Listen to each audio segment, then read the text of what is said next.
Good morning. Good morning guys. So, yan yung ano nila dito. Yung parking. Ito. Yan.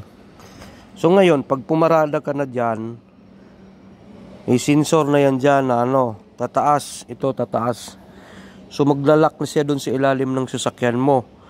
Kapag hindi ka magbayad, sira yung sasakyan mo. Yan, yung ganyan no. Aangat yung kulay puti. Ayun, kulay puti. So parang gaganon siya. Ngayon, kapag nagbayad ka dito sa machine, ito guys, may machine dito.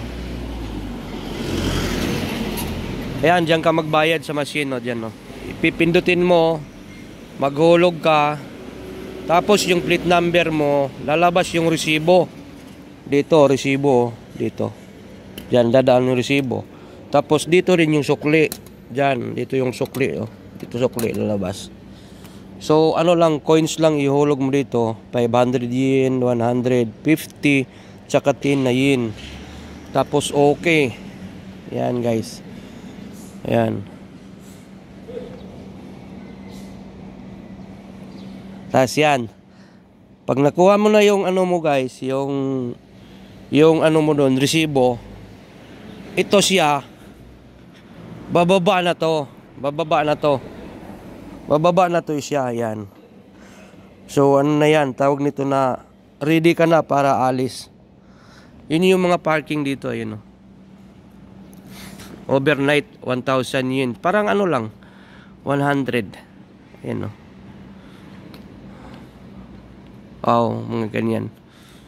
Dito guys, yan. Yun yung mga parking dito. Ito, wala pa kasing mall. Tsaka yun, no, may dalawa doon guys. So, yun, no, dalawa. Ayun, no. I-zoom in natin.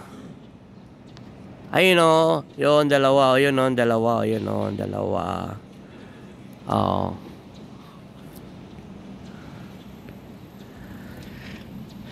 Hey guys, yun na. So, ito, dagdag kaalaman natin na dapat ganyan ang gagawin sa Pilipinas. Yan. Para walang paparada dito kung saan-saan. Dito, pag may paparada dito na ano, nag-iikot yung mga parang enforcer nila. Nagbabike lang, nag-iikot. Tapos, kapag wala makikita na hindi ka nakapag ano ng parking, titikitan ka nun. Yan.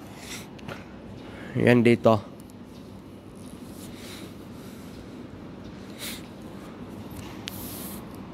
Titingnan natin to guys.